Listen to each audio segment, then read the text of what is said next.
Так, закончили мы. Стартер установили на место. Вот у нас такой приборчик модный. Сразу показывает, он сам генерирует, типа зарядка низкая идет. Но это на самом деле внутри аккумулятора, видать, пластинки подзамкнуты. Потому что на другом аккумуляторе он так не исполняет. Сейчас будем делать запуск.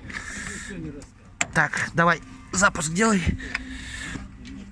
Заодно и проверим, какая зарядка будет. Еще раз. Все, тачка завелась. Проверяем зарядку. Зарядка нормально идет. Все отлично.